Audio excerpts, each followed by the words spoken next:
Dis-moi, est-ce que tu as vu le film Gatsby? Gatsby est un homme très riche. Je te raconte l'histoire. Il avait beaucoup d'argent, beaucoup de voitures, beaucoup de maisons. Et chaque samedi, Gatsby organisait une grande fête où il invitait toutes les célébrités du pays et n'importe qui pouvait venir à la fête. Chaque samedi, il y avait plus de 3000 personnes chez lui. On pourrait croire que Gatsby était quelqu'un de très sociable et qui avait beaucoup d'amis. Mais la réalité était tout autre. Lorsque Gatsby est mort, lors de son enterrement, il n'y avait absolument personne. Seulement un seul de ses amis était présent pour l'enterrer.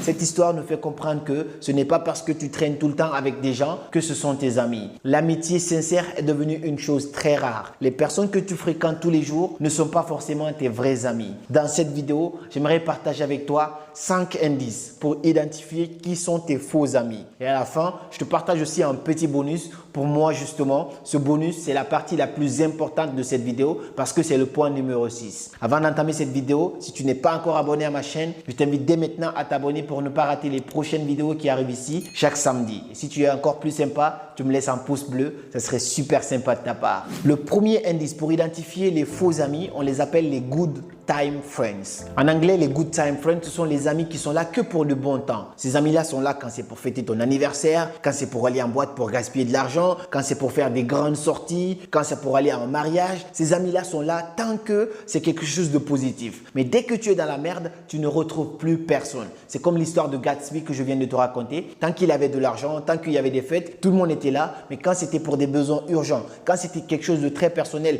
quand il était dans la merde, il n'y avait absolument personne. Quand tu connais des amis comme ça, qui ne sont là que dans des bons moments, mais quand tu es dans la merde, ils ne sont jamais présents, fais une liste, rappelle-toi des choses. Qui sont tes amis qui sont là que quand tout va bien? Et dès que tu es dans la merde, ces amis ne sont jamais présents. Quand tu identifies ces genres d'amis, il est temps de rayer ces amis de ta liste. Qu'est-ce que tu peux faire? Tu coupes les ponts petit à petit, progressivement. Tu arrêtes de venir avec ces gens-là pour faire la fête parce qu'un vrai ami, c'est comme dans l'armée. Vous êtes ensemble dans des beaux moments, mais aussi dans les moments difficiles. Moi, mon ami, on partageait tout ensemble, absolument tout quand j'étais encore dans mon pays. Et même quand mon père il est décédé, la même nuit, il était là. On a encore pleuré ensemble. C'est ça un vrai ami. Ce n'est pas quelqu'un qui va te dire « Ouais, mais il fait nuit, je dois dormir ». Quelqu'un qui est là dans les bons moments, mais aussi dans les moments difficiles. Quand tu as une personne comme ça, alors il faut en prendre soin parce que c'est très rare de trouver quelqu'un comme ça. Mais quand c'est des good time friends à tout moment, éloigne-toi de ces gens-là parce qu'ils ne peuvent absolument rien t'apporter. Le deuxième type d'amis qu'il faut absolument éviter, ce sont des faux amis. C'est l'ami opportuniste.